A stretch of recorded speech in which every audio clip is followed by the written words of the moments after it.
well, welcome to a new version. It's been a long time. A pile of scrap. Uh-oh, bad name. Oh, wait. And I'm joined with my good friend, Brett Eckhart. Scrap Life. Yeah. So you see the commonality you know how much crap there, right? I got? Well, are you going to change your name to Pile of Recycled Steel? Considering I did it. Look, we're here today to have a conversation about a lot of things that are important to you and to me. Yep. And you and I have a difference of opinion on how we call our industry, how we talk about it in specific words. You like scrap, I like recycled materials. And, you know, recycled materials, we had a podcast a couple weeks ago. And the truth is, recycled materials industry, we won in California. Why you and I were doing the podcast, we won in California because of it. What'd you win? We won the ability to dictate legislation that favored our industry in California, of all places. And on the federal level, we're seeing huge gains now because the understanding is the word recycled. Recycling is something that hasn't been done. Recycled, and we talk about this, is something that's past, it's happened. So I think, though, and I'm going to go to you here in a second. Oh, I got something for you. You have no shortages of things. I know that. But the truth is, for me on a personal level, I've embraced it. Not only do I use it, I've seen victories with it. And instead of playing defense, I feel like we have actually, for the first time, been able to go on offense and win with it. All right. Your turn, my friend. How long do I got? Like 20 minutes? Let her go. You got an hour. Let her rip. So I wrote this up the other day because I like the word scrap. It's pretty obvious, right? Right. And the reason I like it because I feel like what just happened, just calling something what it is. It's scrap, right? Can we, as an industry, really afford to be the next Hollywood, California, and go the woke route? Because you see where that road goes, right? Yeah. Towards broke. No, I understand that. So can we afford to let fluffy phrasing and virtue signaling and terminology change the course of our whole industry that literally built the country and so many small and medium-sized businesses like mine and like yours? Can the small and medium-sized scrap metal recycling companies afford to allow corporate word twisters replace the honest word scrap with some weak DEI influenced phrases like recycled materials, which to me only swings the door wide open for future government help with your business? I'm trying to help or interference. That's why I say help in right. quotation marks. We're right? here to help. All right. So is it an innocent rebrand, prioritizing feelings and optics and virtue signaling over just plain truth, real incentives, actual results? You've been told the word scrap sounds too close to the word junk. In my opinion, I think that recycled materials sounds close to the blue bin, recycle bin of waste that you really pound hard against not being lumped in with, right? Correct. So my question is, which word should scare you more, waste or junk? Which word sounds closer to Big Brother being a little more involved in your business today than they were yesterday? All right, I think that's... You said I got 20 minutes, bro. You go. You go. I don't need 20 minutes. I'll knock it down in a couple. No, so scrap metal to me just is honest. It's an honest word.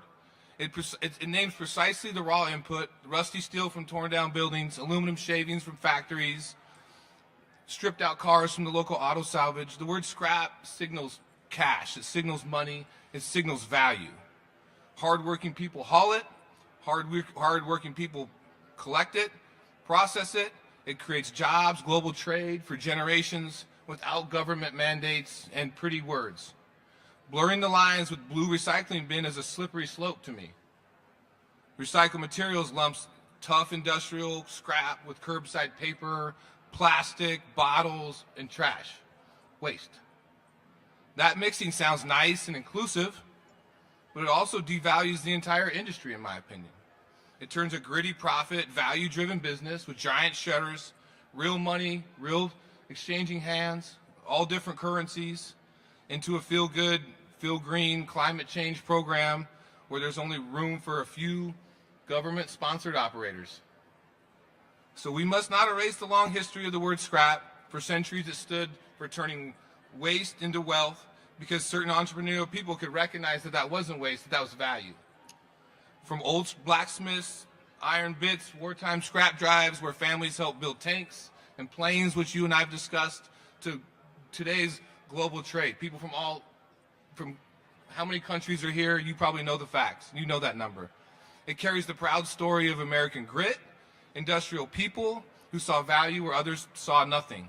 Substance over optics actually delivers real results. The entire global metals industry, from steel mills, foundries, traders, exporters worldwide, runs on the clear established term scrap metal. This language is baked into contracts, pricing systems, technical specs, daily operations all over the world. The wins happened under the traditional scrap metal framework, through hard work, strong markets, not through rebranding or wordsmithing, making it look pretty. Call it what it is. It's scrap metal. Honest language is honest results. The industry doesn't need linguistic makeover. It needs to stay grounded in the gritty, profitable reality that the centuries-old history that built it. Protect the word scrap, short, tough, and real. Anything else is just expensive fluff, dressed up as progress by people who want part of your business without anything that actually makes it more better or more profitable. That's my opinion. You know, I think the beauty of it is we have a difference of opinion. And the grit part, calling it scrap, look, the steel mills call it scrap. You know that? I know. They price it that. Mm-hmm. But when we talk to each other, Brett, when you and I are talking, we know what we're talking about.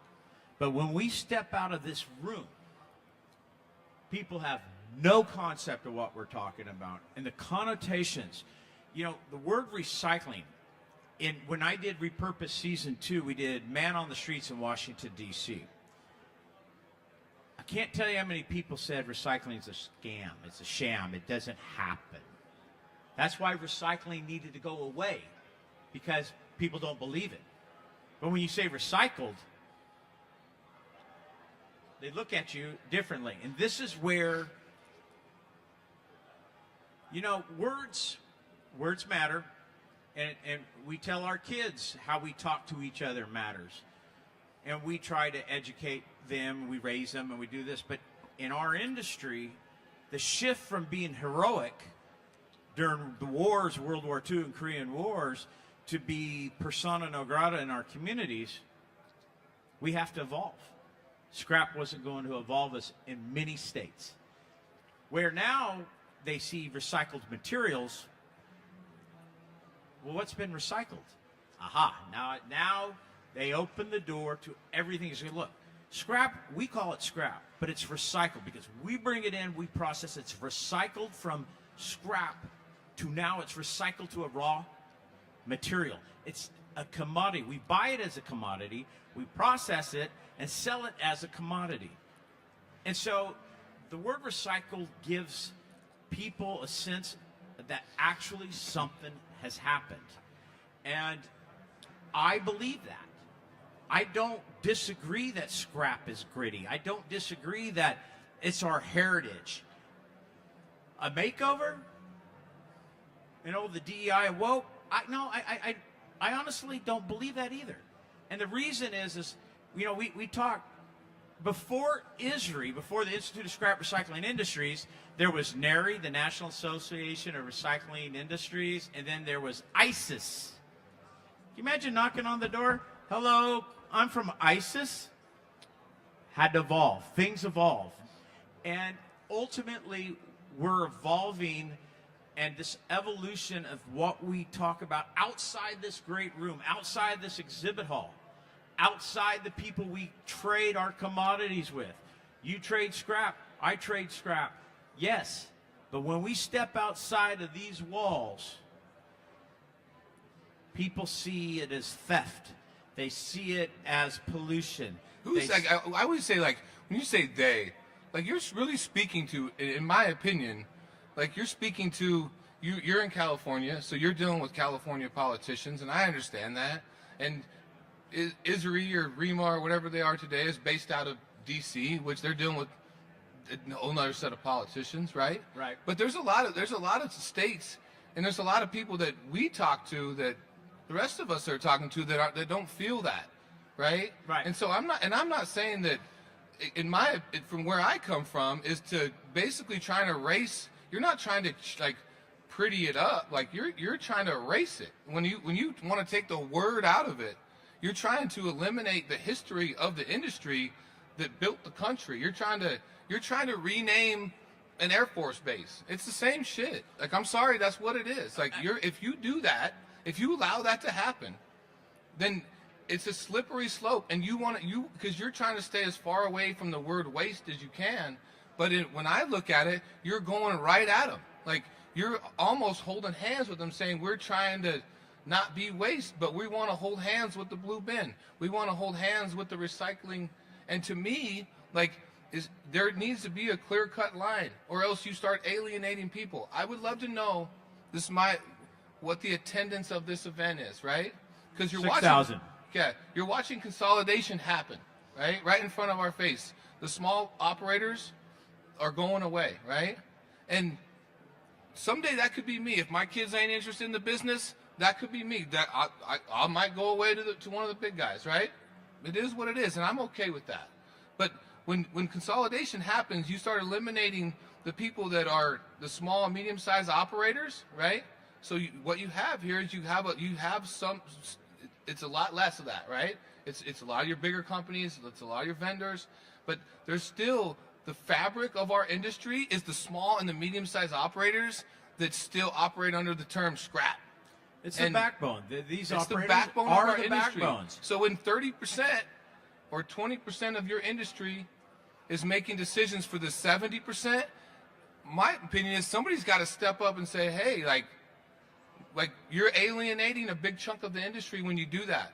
And if it's good for California, if it's good for your politics, it's good for that, do what you do. But in my opinion, I look at it as, well, I look at it from the small operator, like the history of the industry. The 80-20 rule of, 20% of the people cause 80% of the problems, or 20% of the people are creating headaches for the 80%. My belief unequivocally is this trade association is a volunteer organization, okay? And there are people across America who don't want to be involved. And having been involved with ISRI and ReMA, and coming to the meetings and sitting in and when you get unanimous board approval, it isn't because people are being brainwashed. It's because they're working towards making a better industry. And let's talk about the recycling, the blue bin. Real Go quick, ahead. though. Do you know why Michael Jordan is the GOAT? Why Michael Jordan is the greatest of all time? Why the people want to talk about, and Nick and I will go at this because he's a LeBron guy, right? And I'm a Michael Jordan guy. I'm a Michael Jordan guy. But you want to know why Michael Jordan is the GOAT? Because Michael Jordan said Republicans buy shoes too, right? Yeah. He never picked a line. He never said, I'm this side or I'm that side. He said Republicans buy Nikes too. And I think that so when you go down that path and you start trying to eliminate 50% of you want to know why people don't want to get involved or they don't want to be a part of it. That's why. Because if you start pushing that on them, like, there's a fair amount of people that are still take a lot of pride in what they do and how they do it, and when they feel like it's going down that woke DEI route, like, they're going to be like, I'm not interested. Well, to your point about what Michael Jordan said, the fact of the matter is, scrap turns off 50% of the people in all these political offices. The word recycled engages them all. Michael Jordan, to me, on personal, is the greatest. And yes, he was accurate. You can't alienate your customers. Well, in a lot of respects, our customers happen to be the politicals, the regulatory burden. So if we decide to stay with the word scrap, well, half of the companies in California, companies in New Jersey and Illinois and Michigan, they're going to get throttled. So the word recycled materials now allows them to buy those same shoes without being offended. See, and that, but look, we agree to disagree, but what we do not agree upon, and we will, or strike that. We do agree on. We do agree. We agree on a lot. Yeah. And I think this is what the most important thing is, even in debate, and this is what I think is vitally important for people who hear this, that you and I, Brett, have so much more in common. Yeah. We can disagree, but we don't go after each other. We don't look at, I'm not going to talk to that guy.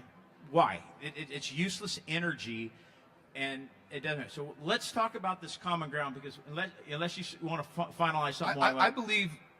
I believe that as soon as we lose our ability to voice our opinion as a country, we end up going down the UK route, right? Where you're getting arrested for saying the wrong thing, right? And so while I'm just going to like reiterate what you just said, like we agree to disagree on a lot, but we also agree on a lot. And I think that's where you're going, and I welcome that path, because but we have to be able to have this conversation and say, yeah, I don't necessarily agree with you on that, but I care about the industry. Sure, I care about the people that are here. I care about that, and as do you. And so I think and there's a lot of other stuff we're going to agree on. Here's an interesting thing, and this is the common ground part. You like to call it scrap, fine. But does your facility project scrap, or does your facilities project professional processing facilities that have the community in mind? Yeah, I believe you can give scrap a bad name too if you run a shitty yard. Absolutely, and this is our common ground. Yeah, so where I believe is like, yeah, I'm proud of the word scrap, but when I'm just as equally proud when you come to my yard and it's clean and my equipment's clean and my people operate in a professional manner. They're dressed professionally. They look the part. They play the part. They do the part. Like, I feel like that's me projecting the word scrap in a positive light. Well, and again, and see, in that, whether you call scrap or whether call it recycled materials, when our facilities, you've yet to be to our facility in Bakersfield. I've been to yours. Yeah. And you do run. Look, I've been in hundreds of yards in the last 40 years. Brett, you run an amazing operation, and it's no bull crap. Your tire recycling thing is spectacular. Thank you. I mean, it is something that needs to be viewed at more, and whether you call it scrap tires or recycled tires. The fact of the matter is, anybody would come to your facility, be it the yard that you're processing your metals in, your non-ferrous in, your copper chop, or your tires, they are going to see investment. They are going to see a meticulously operated facility with standards, and they immediately are going to see something that is in. And you talk about, well, what do the tires go for? Well, tires go for X, Y, and Z. Oh, well, what is that copper chop going to? Well, it's going to Electrifying America. It's going to our electronics center. Well, what is those bales and that cut iron going to? Well, it's going to our infrastructure, all the rebar and all the steel. Because of how we project what it is we do, those who see it now become our allies. Yeah. Our advocates too. And that's part of it. So let's talk about community. What do you find for your community that you've done that really enhances United? What is it that you do specifically in some of the community? You got a lot of yards in a lot of different places, so you're very community-minded. So tell us a little bit about what you're doing to promote, not necessarily United, but promote the industry that you're in. And United is a steward of the community. I want to give my dad props. Like, my dad bought the yard from my grandfather. We just had a little yard in Caldwell, Idaho, and my dad is was a meticulous person when it came to like the image that he wanted to project, because he felt the ramifications of running a crappy scrapyard. Like, my grandfather did the best he could with what he was capable of doing and the capital he had available. But my dad said he changed it and said, we're not going to be your typical scrapyard. Like, I want to be known in the community as a quality facility, right? Right. I want to run quality equipment. So he spent the money on the landscaping, spent the money on the trucks. It used to drive me crazy every time I'd get a bill for a new truck, or I'm like, geez, like a piece of equipment. But he invested back into his business, and not just invested back into trying to make every last dime he could to put in his pocket. He took the money from the business and put it back into the property. We finally capped the whole thing like a few years back. But he was already on that train. He was already putting money into making it, the optics of it. He painted the buildings. He wanted it to look nice. And so when people came in there, they didn't get a flat tire, because he took that very serious. And so, like, when I go to open a new yard now or do whatever, like, I know what it's going to cost me to open a yard, and then I'm just going to add probably 20% to make it look right and feel right. Because and the community welcomes you then, right? And then they're more open to you coming and opening a facility, because it's hard, as you well know. You fight the battle a lot harder than I do over there in California. If you want to put a new, well, I'm going to take a few steps back. A lot of people complain. I just was having this conversation earlier about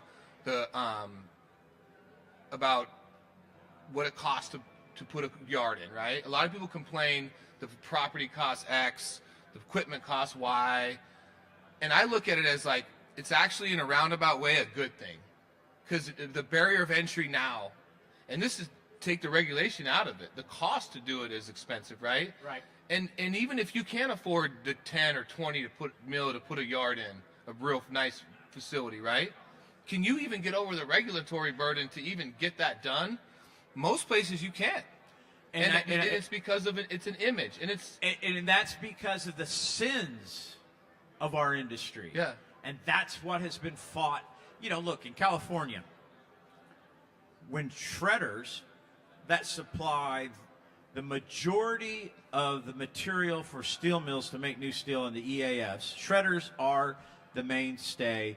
When you talk to, in my docuseries Repurpose, from SSAB to CMC, and they're talking about what percentage of the charge of the furnace, the largest percentage is always shredded.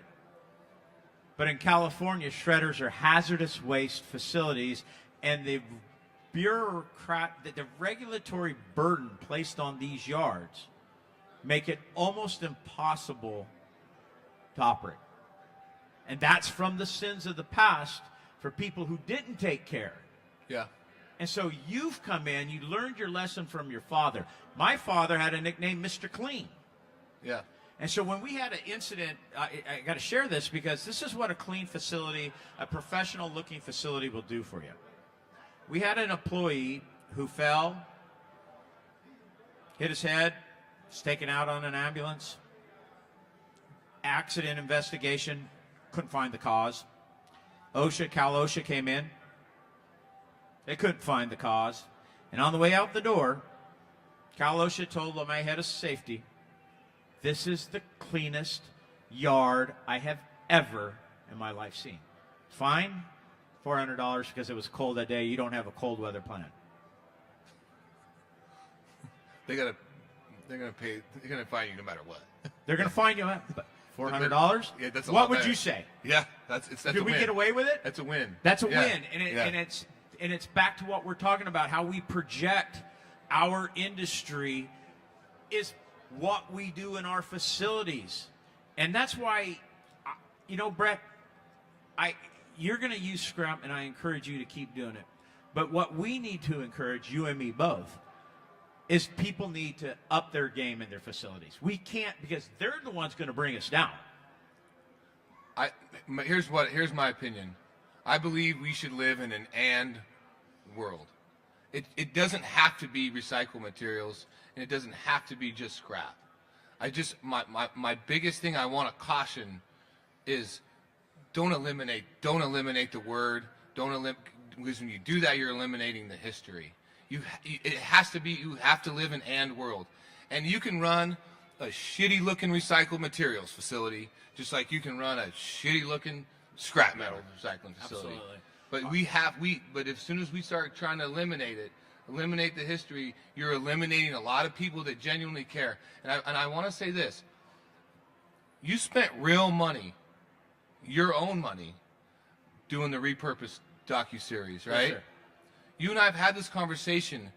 There's some big guys out there that could write big boy checks to support that. And did any of them do that? Or did all that money come out of your pocket? I think I know the answer, but... And it came out of the Sacco family pocketbook. The small guy. Yeah. And in my opinion, you're a small business, right? You're like me. I am. I'm a small business, right? I would agree with that assessment. Yeah. It's the small guys that care the most. And I'm very cautious about eliminating the small guys, because in the reality of it is, like, it's the small guys that did repurposed. It's the small guys that made that happen. And we have to be aware that, like, a lot of those people still believe in the word scrap. They still believe in the importance of that. So I caution ReMA, like, be aware. Like, there's a 50% of the people that buy Nikes too. I agree. All right, so let's talk about something else, that changing the narrative of who and what we are, be it scrap, be it recycled materials. It's still an image issue. When you and I first did a podcast 4, 5, 6 years ago, I don't remember. I think it was COVID time when we did it. Yeah. You didn't want anything to do with branding and social media and getting the word out. Yeah. But all of a sudden, you became the monster, the beast. You took to it in an incredible fashion. Now, is it everybody needs to take to it like that? What do we need to do? In your opinion, how do we change the narrative of who we are, what we are, and the importance? See, I hate the word essential. You know, we talk about words like, oh, we're essential industry. Hey, when you guys go to the hospital, do the doctors ever take your essential signs?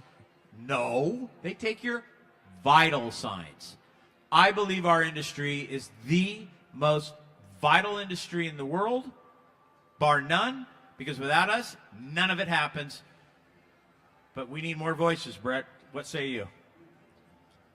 I did it because it's the same reason I'm sitting up here with you, right? It's because I love the industry. I love what I do. Like, I'm very grateful every day that I get to do this, right? I mean, I get to see my friends. I get to call this work, right? Like, but this is like, so that's why I'm so protective of the word scrap, because I that's the way I grew up. That's the way it is, like, when I look at it. But I also believe, like, you can call it whatever you want to, but if you don't go out and promote it in it, whether it's you want to post podcasts or, you know, advertisements or whatever, you're promoting it every day by how you operate your facility, right? The people you employ, the equipment you run, but the message is important. So the reason I started it was, I was trying to market some of my material. I needed to kind of find some more buyers and give myself more options. And then I just started, like, it almost made me fall more in love with what I did and the people I got to do it with. So it just kind of snowballed. But I encourage people to do it, because if you really like what you're doing, tell somebody. It's like people get upset when somebody passes away, right? And they're like, I just wish I would have told them I loved them one last time, right? Right. And for me, it's no different than the work I do. It's like, I want to tell people, like, how many good people are in this industry, right? I want to tell people, like, how good the industry is and, like, what we're actually doing out there in our own. And so I'm more promoting it. Yeah. Do I get some value out of it? Absolutely. Like, 100% I do, or else, you know, it might make it a little more taxing for me to do the posts and do what I do. But I also feel like it's also promoting an industry that a lot of us here are passionate about and that we care about, and we want it to be successful regardless of what you want to call it. So, Brett, you and I, you know, we're out there. We're all the time out there. And I pull my phone out because I think the most important thing is people, how do I get started? the easiest and cheapest way to start in posting is what you carry every day. You look at 10,000 times a day, and posting on LinkedIn is free. Meta is free. Instagram is free. Twitter, or what is it called now? X. TikTok, free.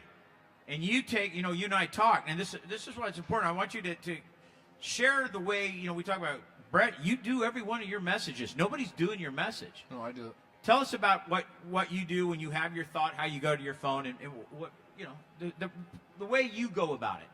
Because I think it's important for people to hear how you've done it, and you don't find it burdensome. No, I get a lot of internal value out of helping promote other business. That's why I liked when I started the podcast. I would bring on people I bought equipment from, people I did business with, and because I find value in and I want to see the winners win, right? The people that are doing it the right way, that make a deal with you and they stand behind the deal, the guys that are standing behind their equipment, that are standing behind the material that they're buying or selling, or either way, I want to help promote that. So that's kind of the way I started the podcast, was just I want to promote. At the same time, I get value out of it. I get to have my customer on. You taught me that. Right. I was your customer, still am your customer. Sure. And you said, hey, I'm going to come interview you and just hear about your business, right? And so I kind of took that and said, I can do the same thing and promote these other people in the industry. And then when I post on LinkedIn every morning, that's kind of some people get up and they read the newspaper, or some people get up and whatever their morning routine is. Mine is I get my coffee, I get my dog when I'm at home, and I sit there and I think about one good thing for the day. What's my thought I'm going to run with, and I type it out. Yeah. And that's how my kind of day how works. I've done it too. And because it becomes routine, and it doesn't take that long to do it. No. How much time do you spend in the morning? You have your thought, you type it up, you put 30 a photo. minutes, 20, 30 minutes. And I get my coffee and my dog time.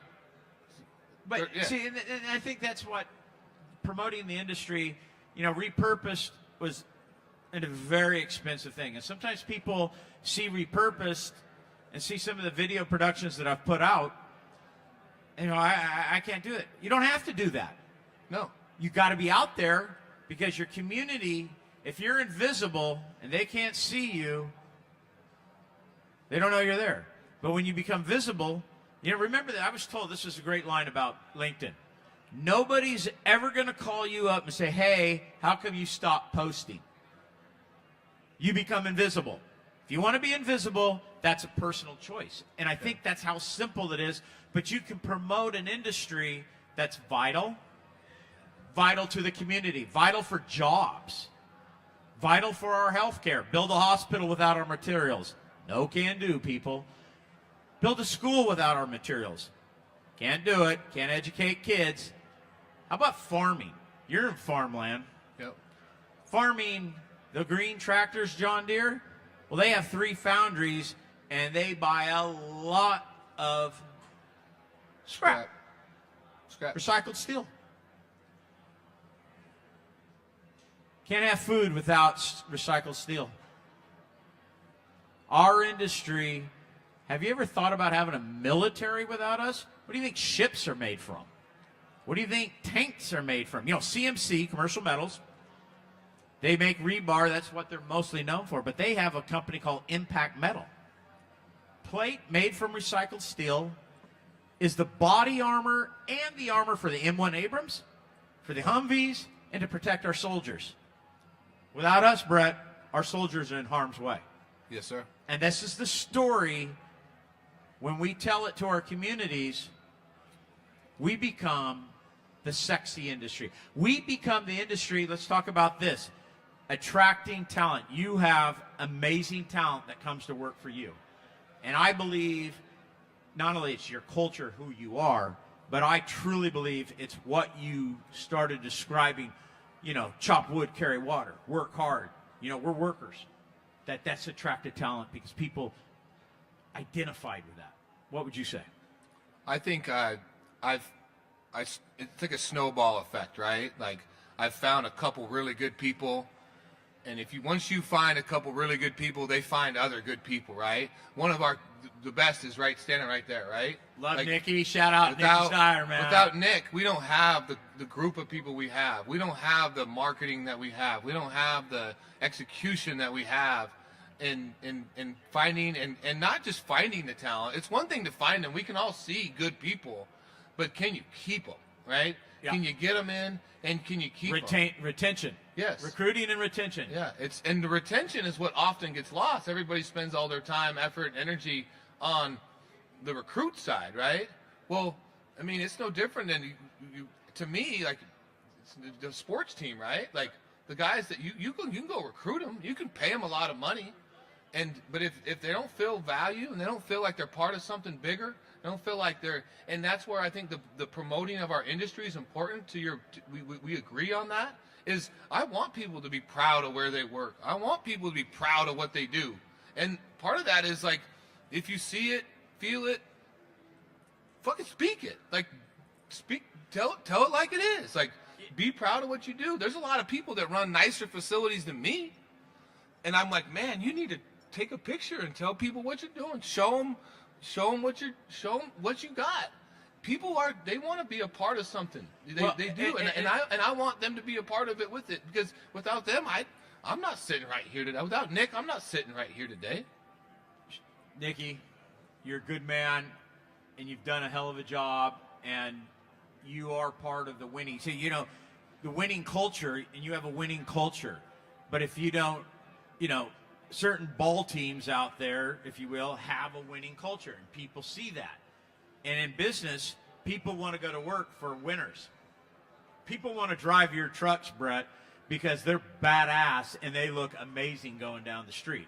They don't want to drive for companies whose rolling stock looks like it came out of the junk heap. And these are the things that you can do all with your cell phone, but you got to be in your facility making sure it looks professional, and you can recruit and retain your talent, because when they come to work for you, they see it's a winning culture. And you are about culture. You are about the win. That's why Michael Jordan's the GOAT, Nick. Just so you know. Michael Jordan didn't have to go to 3-4 teams to win that many championships. Michael Jordan stayed where he was at. He brought people in, and he won with whoever they put on a team, but people wanted to play with him.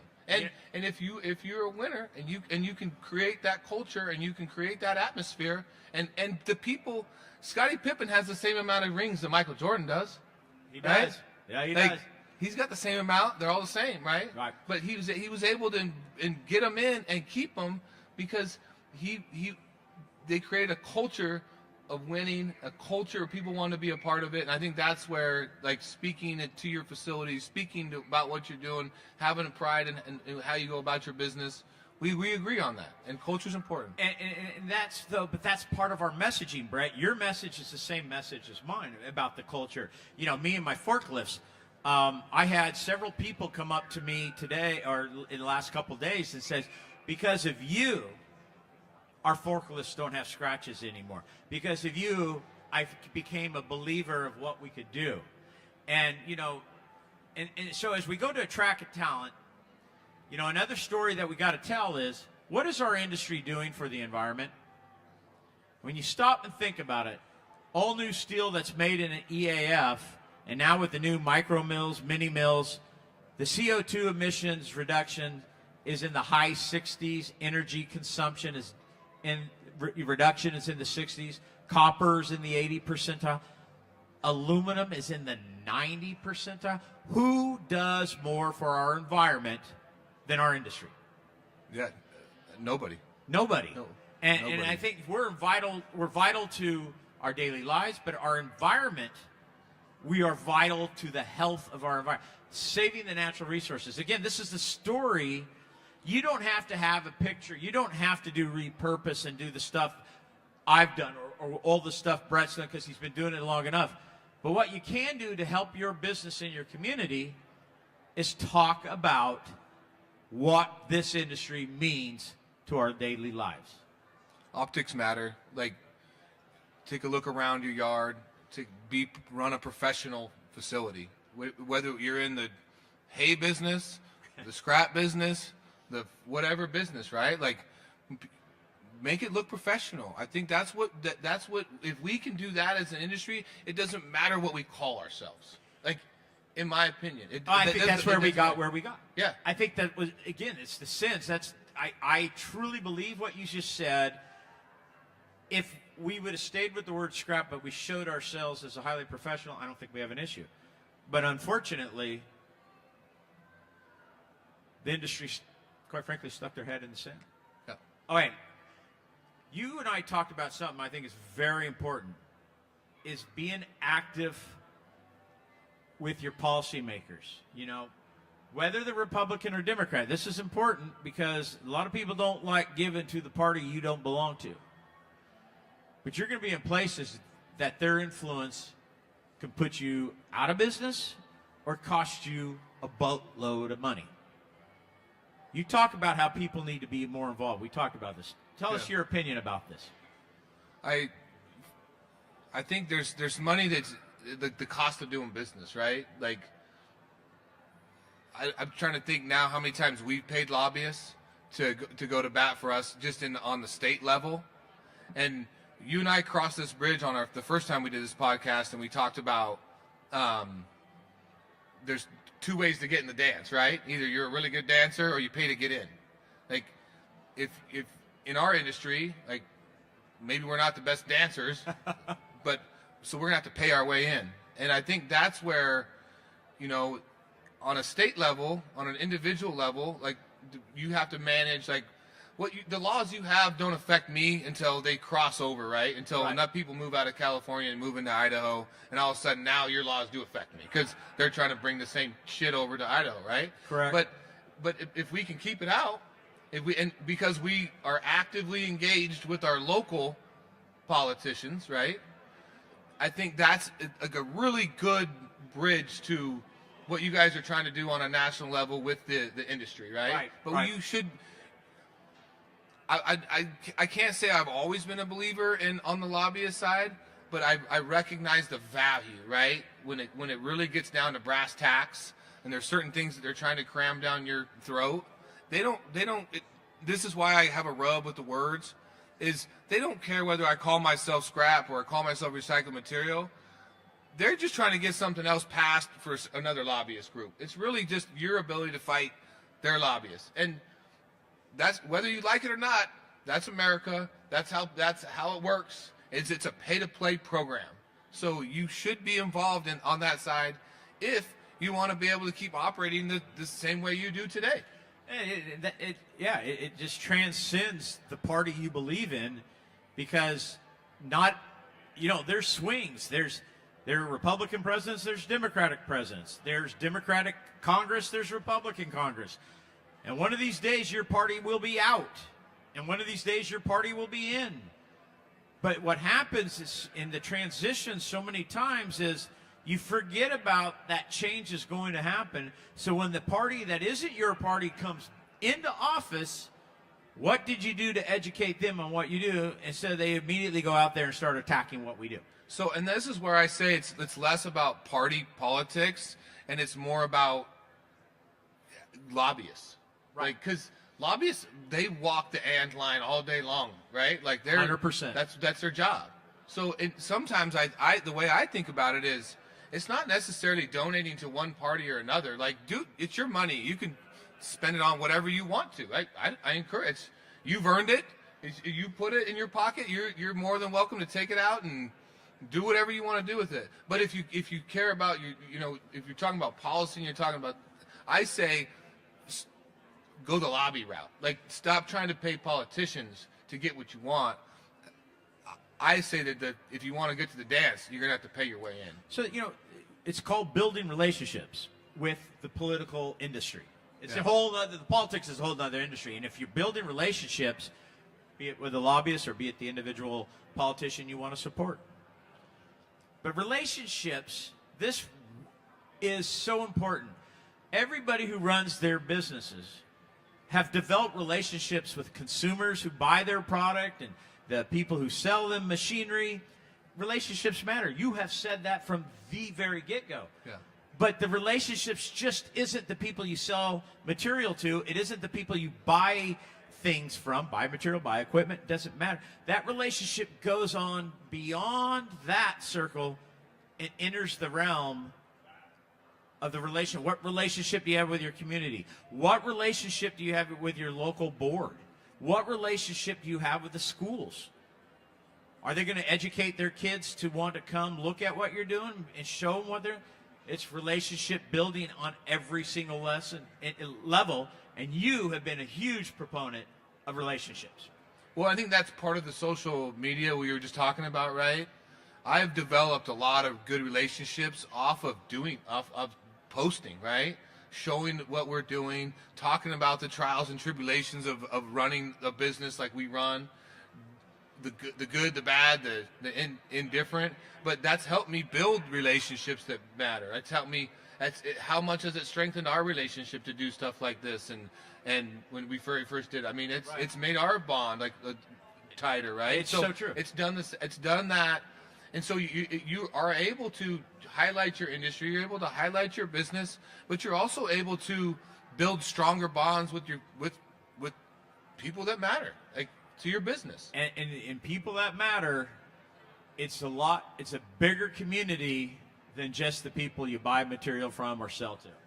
Yeah. It is a huge community, and I think that is so well said, Brett, what you just said, and how even you and I, we knew each other, we had a friendship, but through this platforms, from podcasting together, through social media, through commenting on each other's posts that strike a nerve with us or strike out a chord that is meaningful, it builds the ability to sit down and have conversations and find the common grounds to pursue the enhancement of common ground. And so this wasn't going to be, Brett, I got to tell the secret. The debate we had was so much fun. But you said to me when we were saying goodbye to each other, you said, John, I don't want to have a debate. I want to talk about our common ground. And I think the more common ground we seek in respect to relationships, to what we do, and the more we can share with people, the better we're going to be. Last word to you, Brett. Well, the biggest thing, in my opinion, on the whole deal is there's people out there that are small businesses that consider themselves recycled materials facilities, just like they consider their scrap metal recycling facilities. And I think that we can live with both. I don't think it has to be one or the other. I truly believe there's a history that we should all be proud of, and not just in the United States, but every country that's ever built themselves of any size. It started with the scrap trade. Like, that's how it started. Like, that's how they got the infrastructure built to get to where they are today, right? And so there's a history there that I love, and I'm not even a huge history buff per se, but I'm just a very prideful individual about where we came from and how we got here. And I just want to make sure, like, when you're a big part of ReMA, I'm not, but I feel like I can speak for a lot of the small, medium-sized operators, because that's what I am. That's where I come from. And I just want to make sure those guys don't feel left out or not invited to the party because they don't agree with the words that are said. Well, I want to respond to one thing. That's the beautiful thing about this trade association. Everybody is welcome. Look at you. You've been a panelist how many times now over the last few years? You're not as active on the governance, but Brett, you are active in this trade association. Yeah. And just because it doesn't align everything, but your involvement has only made this trade association, these conventions, better. Your point of view, your articulation of everything you do makes everybody who attends these things better. And that's involvement, that's relationships building, and that is what ReMA has always been, inclusive to everybody. Come on down. Come to the board of directors meetings. Come to the governance meeting. You want to help membership grow? Get on the membership committee. You like communications? Get on the communications. You have a special interest in government relations, which was the committee as a chairman. I feared the most. I hated it. I couldn't do it. Robin would always buy me a grunt or whatever big ass Starbucks before every government relation because I just sit there in fear. Please don't make me have to stand up because I don't understand this. But if you have a passion for something, be it trade, this trade association has a lot of places and is welcoming to all who are in it, and that's real. Thank you. Thank you, sir. Appreciate you. I appreciate you too, man. Good to go. Awesome. Worked out good? Oh, that's badass.